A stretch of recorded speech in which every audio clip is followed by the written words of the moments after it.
NASA plans to send humans to Mars in the 2030s. Reuters While it's true that space radiation is one of the biggest challenges for a human journey to Mars, NASA said it is developing technologies and countermeasures to ensure a safe and successful journey to the Red Planet. Some people think that radiation will keep NASA from sending people to Mars, but that's not the current situation, said Pat Troutman, NASA Human Exploration Strategic Analysis Lead.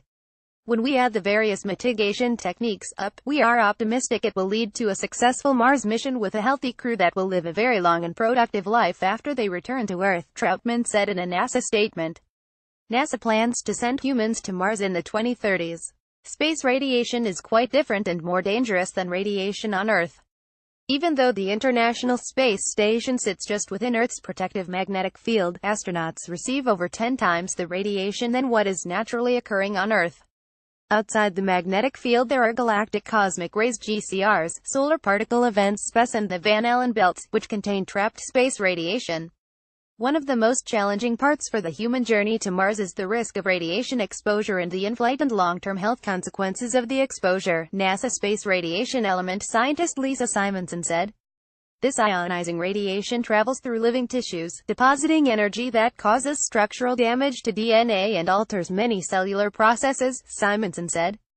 NASA is evaluating various materials and concepts to shield the crew from galactic cosmic rays which are very challenging to protect against. They are so energetic they can tear right through metals, plastic, water and cellular material.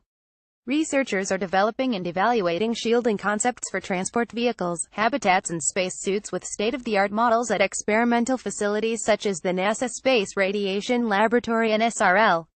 Scientists are investigating pharmaceutical countermeasures, which may be more effective than shielding to protect crews from galactic cosmic rays. Teams are integrating radiation sensing instruments into the Orion spacecraft, like the hybrid of electronic radiation assessor. Engineers are developing enhanced space weather forecasting tools and studying faster rockets to reduce the time spent in space and exposure to radiation.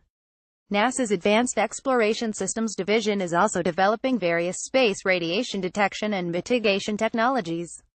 The Radiation Assessment Detector RAD was one of the first instruments sent to Mars specifically to prepare for future human exploration. It measures and identifies radiation on the Martian surface, such as protons, energetic ions, neutrons and gamma rays. This includes not only direct radiation from space, but also secondary radiation produced by the interaction with the Martian atmosphere and ground. Mars is the best option we have right now for expanding long-term human presence, Troutman said. We've already found valuable resources for sustaining humans, such as water ice just below the surface and past geological and climate evidence that Mars at one time had conditions suitable for life. What we learn about Mars will tell us more about Earth's past and future and may help answer whether life exists beyond our planet, Troutman added.